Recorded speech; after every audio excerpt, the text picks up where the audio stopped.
In this video, we're going to solve the one-dimensional heat equation numerically by discretizing it using finite differences in both space and time. And we're going to implement the algorithm in MATLAB.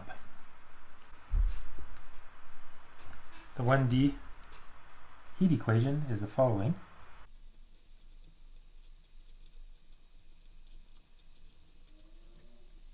Where I've replaced what I used to call phi by the letter u, because in MATLAB I can't use the Greek symbol phi for a variable name. To solve this equation, we're also going to need boundary conditions, and as a first example, to keep things as simple as possible, I'm going to imagine that I have a periodic domain, and that means that the heat flux out of the right end of the rod is going to be assumed to flux into the left side. In other words, my rod is actually a ring. So, or you could think of it as a latitudinal circle. So this diffusion equation, U can represent heat, but it can also represent the solute, the concentration of some solute in a periodic domain. So if this is my domain, and this is the point x equals 0, and this one is x equals L, then my boundary condition is going to be that the flux du dx at x equals L is equal to du dx at x equals 0. And in fact, the functions are going to be periodic, so even the derivatives are going to be continuous across the end, but so will the value of the function.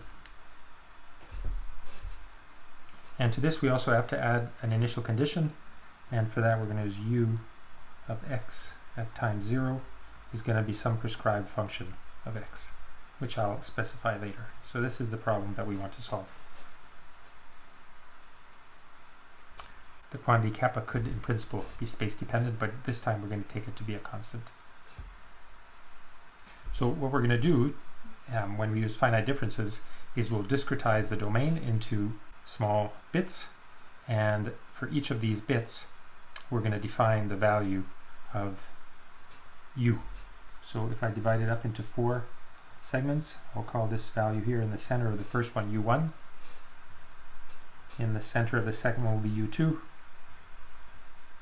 u3, and then u4. So what used to be a continuous function of x is now a discretized set of numbers, 4 in this particular example, but eventually I'll shrink these boxes and add more and more discrete values to get a better and better approximation to what u is. And at the interfaces of the boxes, I'm going to define the fluxes. So this will be F1, F2, F3, and out here I'll have F4. And F4 is equal to F0. And here I would have F0, which is equal to F4. So it's a periodic domain. And the first thing that I will discretize is the flux. So these fluxes are given by the gradient of u. And to get this derivative du dx, using the discrete value, what I will use is a finite difference. So F1, that's the flux here, is going to be set equal to minus kappa u2 minus u1 divided by delta x. This is an approximation to du dx. F2, this one, is going to be minus kappa u3 minus u2 divided by delta x. And similarly F3. And here there's something different. When I want to get the one ahead of the F4, I'm out of the domain, so I have to use the periodic boundary condition and wrap around and to get the one u1. So this will be u1 minus u4 divided by delta x. And it's going to be convenient to rewrite these fluxes using a matrix notation.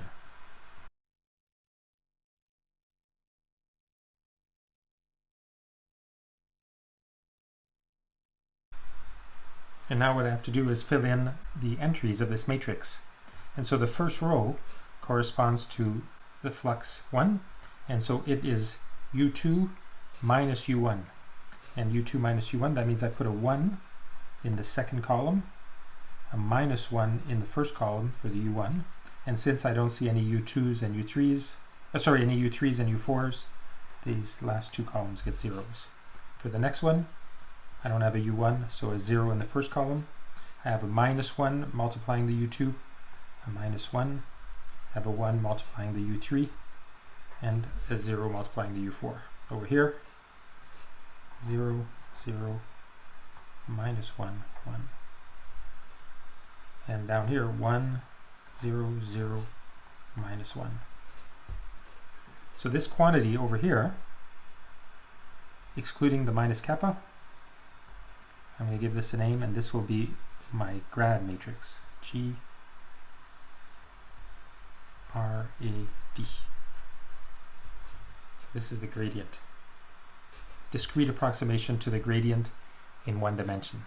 And now that I have these fluxes, I can now define the time rate of change of the amount of solute or the amount of heat in each of the little segments.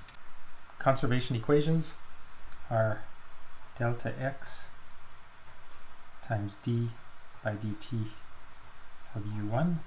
That's the rate of change of stuff in the first box, so the heating rate, right? And of course the bigger the box is, the more heat there will be, so I need a delta x scaling it up according to the size of the box.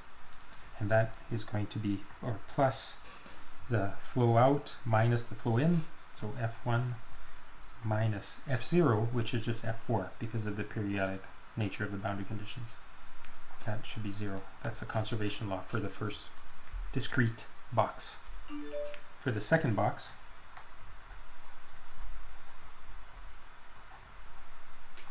and now it'll be flow out minus flow in, again, F2 minus F1, and then the last two.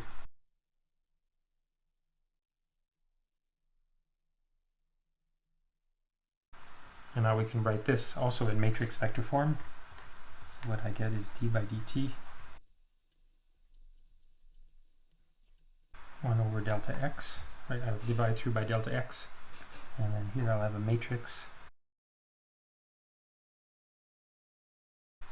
And now I need to fill in the entries of this matrix. So looking at the time rate of change of u1 gives me the first row, and that's a 1 here and a minus 1 out here, zeros in the middle.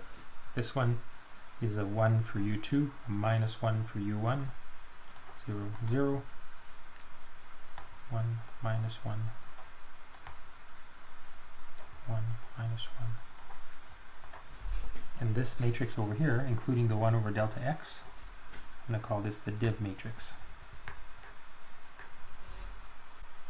And now if you compare the div matrix and the grad matrix, div matrix in continuous form is just d by dx, right? So d by dx, and then the one, sorry, this d by dx is the div, and this one here is the grad. So d by dx also goes to grad. They're not quite the same, but they're very closely related.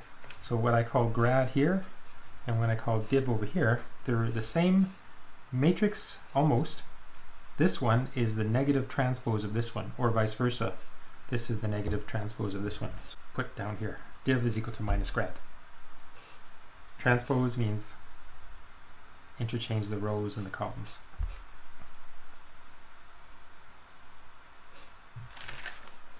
And the reason this is the case, that this divergence gradient or transposes of each other, this will work also in multiple dimensions, in 2 and 3 dimensions. But the reason or the interpretation of this transpose is closely related to integration by parts. So if you have the definition of the matrix transpose is the following. If I have two vectors, f, discrete f, multiplied by a matrix A, transpose by G, and I take the transpose of the whole thing, this will become equal to G transpose A transpose F. The transpose of a transpose is just the original vector. And so the the idea of the transpose is that we want to shift the application. Now the operator A operates on G, and on this side it operates on F. So the operator that operates on F is A transpose, so that we maintain the same value of this inner product. In the continuous limit, this becomes something like this: 0 to L f of x, and then I have the derivative operator here. Suppose that A is the derivative operator, like our d by dx as an example. Then I would have g primed of x dx. And now I want to apply the derivative operator on f. So if I integrate by parts, what I would have is 0 to L f of x times g of x prime for the derivative of this product, minus, and here I would use the product rule, so I'd have f prime times g plus f times g primed. The f prime times g term doesn't appear here, so I have to subtract it off. So I get g times of x times f primed of x times f primed of x, and that now is equal to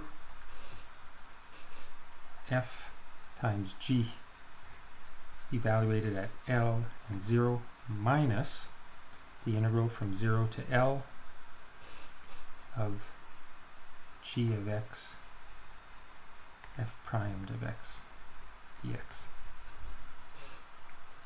And so the operator here, the d by dx, that was operating on g in the new expression, is operating on f with a minus sign, so this goes to minus d by dx for the adjoint or the transpose. And that's exactly what's going on here, right? This d by dx is the same thing as this d by dx, but with the minus sign.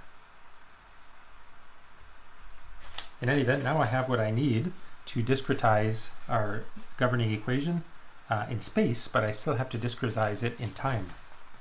Before discretizing the time variable in our equations, let's review what we have so far. So we've discretized the x dependence of the temperature field in terms of 4 functions. So our field now is discretized in space, but still continuous in time. And the governing equation for this vector u is now a system of coupled ordinary differential equations.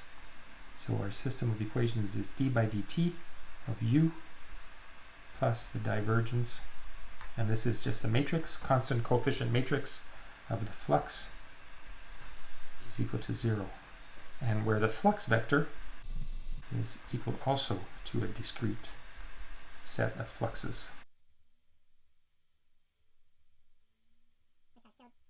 Continuous in time, and in fact they can be related to the u vector through this relationship, where grad is another constant coefficient matrix that multiplies the u vector. Notice that there's no boundary conditions. The boundary conditions are embedded inside the divergence and the gradient operator. We've built them in to the differential operators. And then to this we have to add an initial condition, which is u at time 0 is equal to g vector, where g is where the initial condition, remember our initial condition was u of x and 0 is equal to g of x. So this vector is given by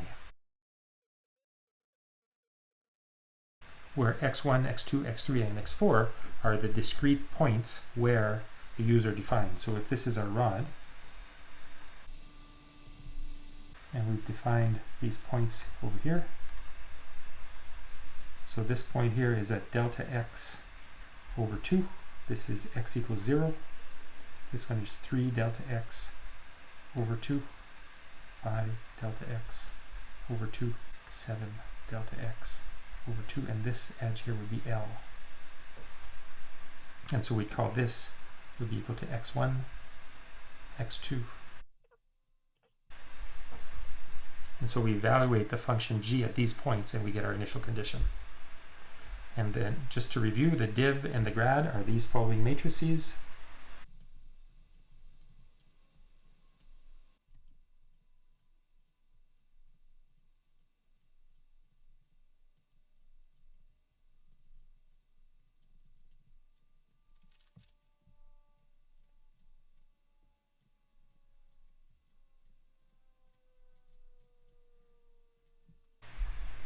And now we're ready to discretize our governing equations in time.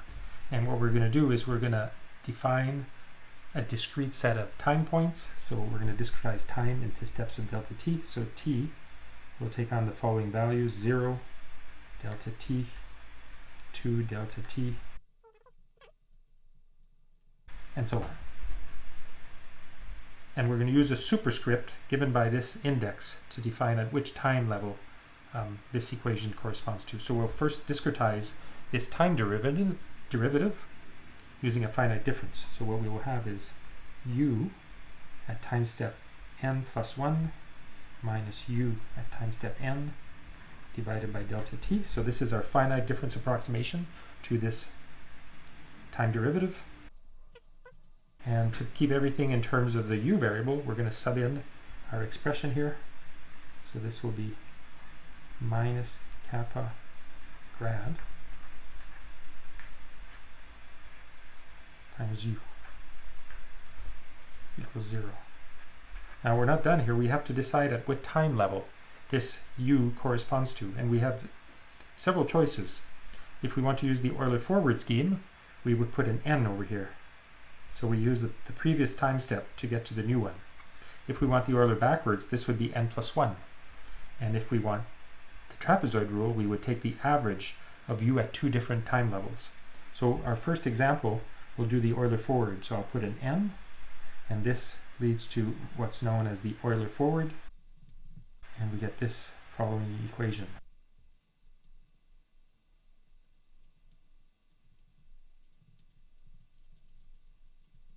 And I can rewrite this, I can simplify it a little bit as follows. Identity matrix minus delta t kappa div grad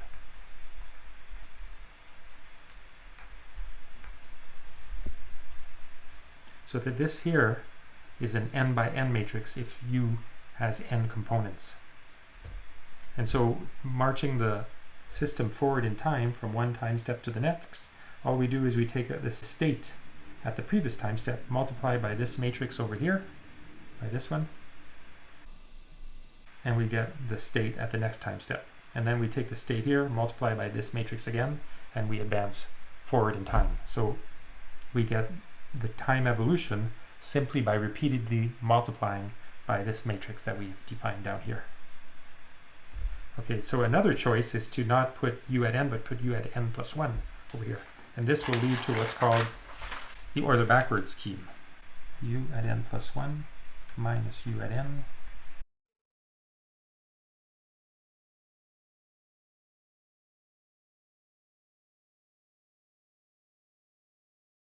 Oh, I have a sign error in the previous one. This should be a plus, right? So over here, notice that this is a minus kappa. If I bring it over to the other side of the equal sign, then I should have gotten a minus here. And so this should have been a plus. And this should have been a plus. And so this time, if I've taken all the terms that involve u at n plus 1, I will have u at n plus 1 minus kappa times delta t, if I multiply through by delta t, and then the divergence, and then the grad matrix, and then u at n plus 1 will be equal to u at n. And then this simplifies to the identity matrix minus delta t kappa div grad u at n plus 1 equals u at n. So notice here, to march along in time, to go from one time step to the next, we don't just do matrix multiplication, but in fact we solve a linear system. So if the vector u is an n by 1, this matrix over here, and then finally we can use the trapezoid rule.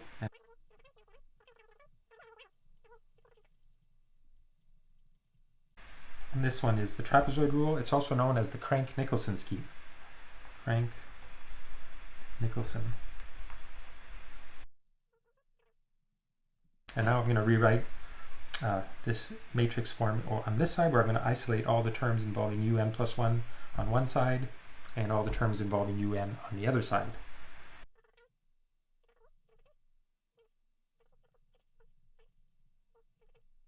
Is equal to, and on the other side I have the u at n. And then if I rewrite out in matrices, identity matrix multiplying this one minus delta t over 2 kappa div grad u at n plus 1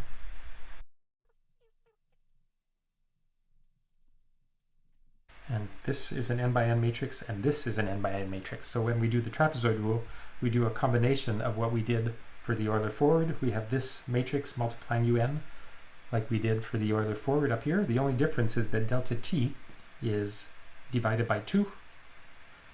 And then on the right hand side we have this matrix, which is the same one we had for the Euler backwards, except again delta t is divided by 2. The only difference is one has a minus and the other one has a plus, and then they're on different signs of the equal sign.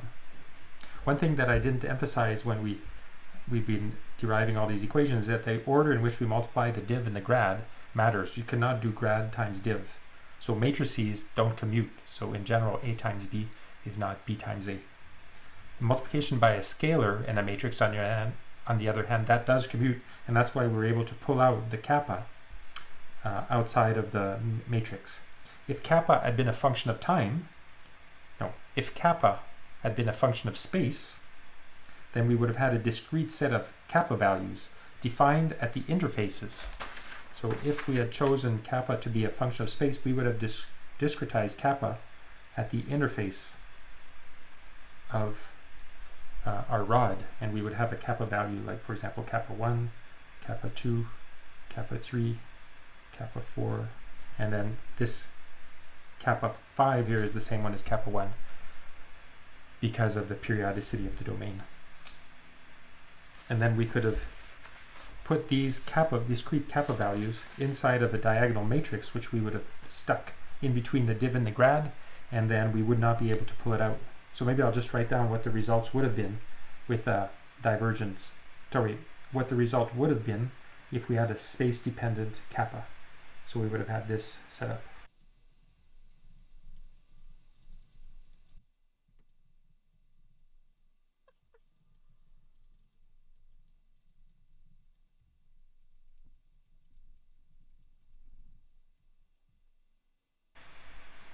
And so to time step the Crank-Nicolson scheme, what we do is we first multiply by this matrix, and this becomes the right hand side, and then we solve a linear system in which it's the form of a matrix times a vector is equal to a right hand side. This will just evaluate to a column vector. And so I'm going to give this a name. This matrix here, I'll call this the A matrix. And this one, I'll call this the B matrix. So that time stepping from time step n, u at n plus 1 would be equal to, we have to invert A, so A backslash B u at n. And then we can just march along from one time step to the next. So now let's implement this. The first thing we'll do is we'll define a variable n, which will be the number of discrete boxes. So to get started, we'll just pick the same as the example 4, but later on we can increment it. And then we can define delta x, which is L. We'll pick just one. We need dx, which is L divided by n. And we'll need a discrete set of x values over here at which to evaluate g. So we'll have x is equal to dx divided by 2 for the first box in steps of dx. So we increment by dx all the way up to the last box, which is at L minus dx. L minus dx. And now we can define our div and grad matrices. So we'll start off with the grad, and the way I will do it is by permuting the rows of an identity matrix. So I'm going to create a spy n. So what is this command? This is a MATLAB command to make a sparse identity matrix. And it's going to be an identity matrix of size n by n. So if I run it, I have I, which is, it saves only the non-zero values. If I want to see what it would look like, I could do the full of I. And now I get just an identity matrix. And what I will do is permute the rows of I to get a matrix that will shift the field to the left or to the right. I'll call it I to the right. This will pick out the values of U to the right of where I presently am. So I, and now I permute the rows. So the indices, the row index, I'm going to go from 2 up to n, and then back to the first one because it's periodic boundary conditions. So let's see what we have so far.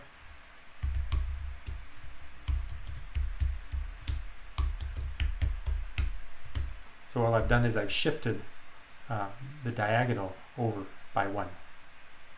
And what would have gone off was wrapped around over on this side. And then I can make a finite difference operator for the gradient simply by taking the difference between IR, the point to the right, minus the point where I am, minus I, and then divide by dx. So this is our grad operator, and then our div will simply be minus grad primed. Now let's run it. So dx is 1/4. 1 over dx, of course, is 4. And if I do the full grad matrix, I get something that looks just like this one, right? With the band of minus 1s down the diagonal. But here they're multiplied by 4 because they're multiplied by 1 over dx. And then down here I have a positive 1 over here. And then the div, which was obtained by taking the negative transpose. I have this band of minus 1s, 1s down the diagonals, and a minus 1 up here, all multiplied by 1 over dx, which is equal to 4.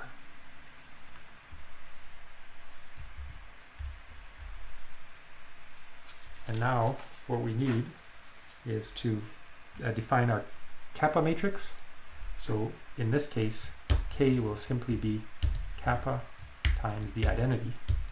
But later on we could change it by populating the diagonal with different values of kappa. So for the first example, I'm just going to put kappa equals to 1, but we could change it later. So this is the diffusivity. And now I can build up these two matrices, the A and the B. I need to define a delta T first, and so I need to decide how big of a time step to choose for the time discretization, by noticing that U sub T will scale like 1 over delta T times U, and U sub XX is going to scale as 1 over delta X squared times U. And that means that if my equation is du dt is equal to kappa uxx, then I will have 1 over delta t should scale as kappa over delta x squared. And therefore, my delta t should be less than or equal to delta x squared divided by kappa.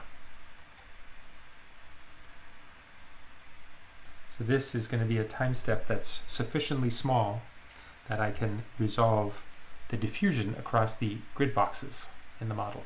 And now to time step, I first have to initialize u. So u is equal to some function g of x. I must define g. Let's pick a Gaussian centered 3/4 of the way down the domain. So g is a function of x, is a Gaussian minus x minus 0.75 times L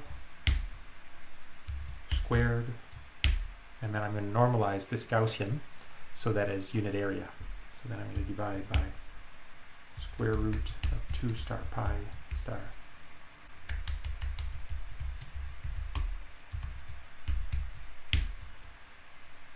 And I'm going to put sigma to be L divided by 100. So the width, the initial width of the Gaussian hump is going to be 1/100th of the size of the domain. Now, of course, with only 4 grid points, I'm not going to resolve that. So I better increase this to maybe 400 points. So with 400 points, initially I'll have 4 points across the sharp Gaussian peak where all the heat or all the solute is concentrated at the beginning of the simulation.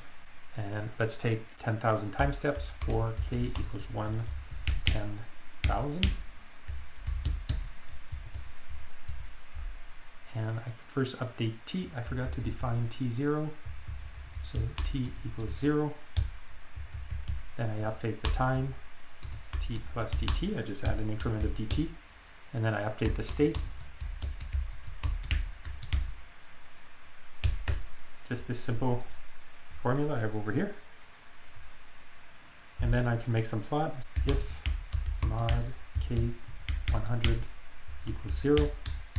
So every 100 time steps, I will make a plot of what the state is.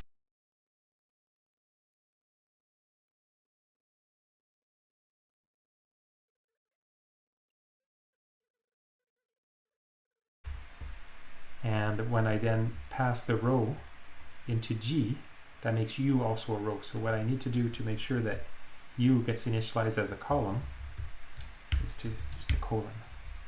So notice that x of colon will be a column, whereas just x is a row. So if x is a column, then G of x colon will be a column, which will make U a column. So everything will be a column vector.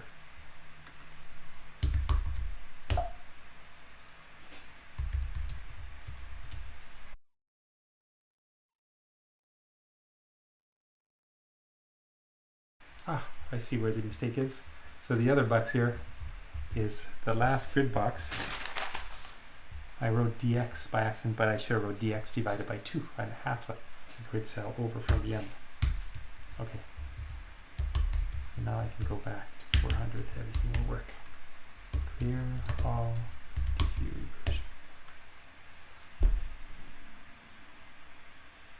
Okay, so that was a bit annoying that the y-axis keeps getting rescaled. So let's fix the scales. X goes from 0 to 1, and y will go from 0 to, let's say, 6.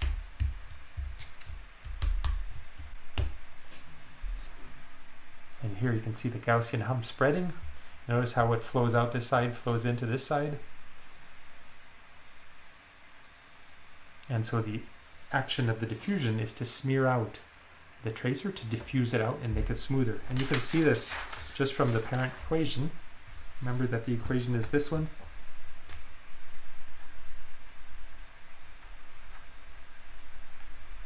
So this uxx is like the rate of change of the slope. So if the slope is increasing on one side, decreasing on the other, then that would be a negative rate of change of the slope. So if we have a tracer field that looks like this part over here as uxx will be less than 0. And the way to remember it is that this looks like a frowning face, and so it's negative like you're crying. Whereas if we had a tracer distribution like this, this is uxx is greater than 0, and it's a smiling face, which is a positive thing. We like people that smile. And so if uxx is less than 0, then du dt will be negative, which means this hump will decrease. Whereas this one, if you have a valley and uxx is plus, this will increase. So over here where the curvature is negative, this goes down. On this part where you have a smiley, the tracer will go up. And that's what we saw when we ran this experiment.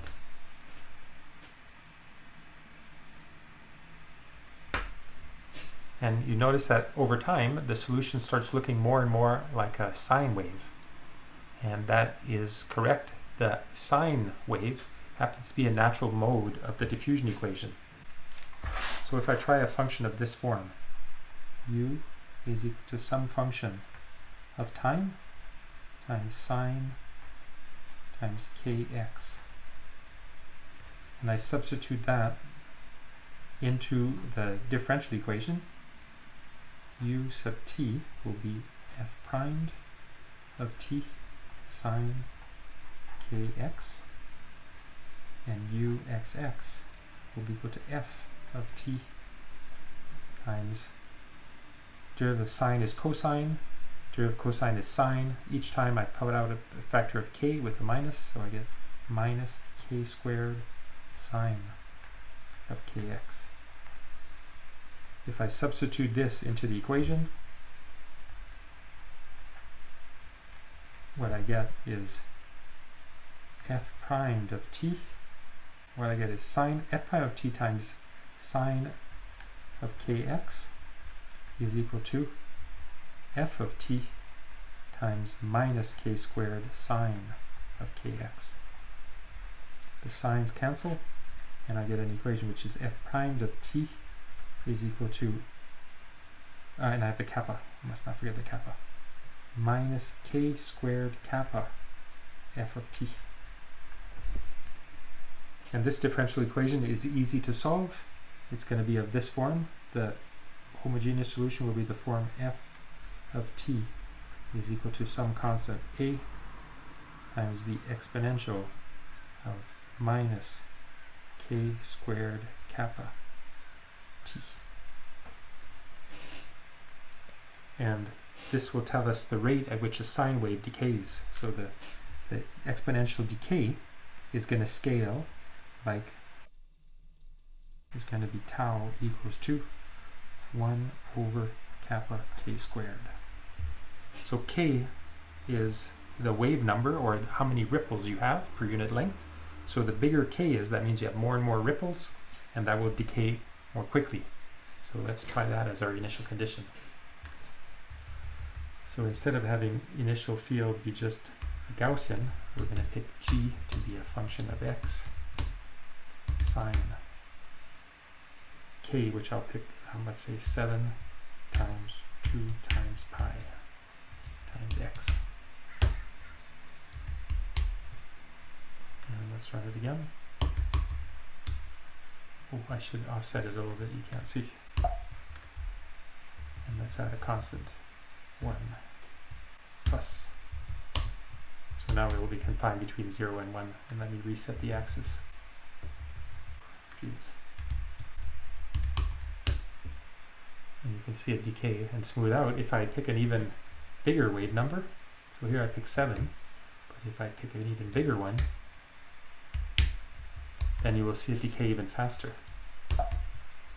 CF. And it's gone almost like a blink of an eye because it goes like 1 over k squared. But if I pick the biggest wave, if I fit just one wave in the domain, then it'll decay more slowly.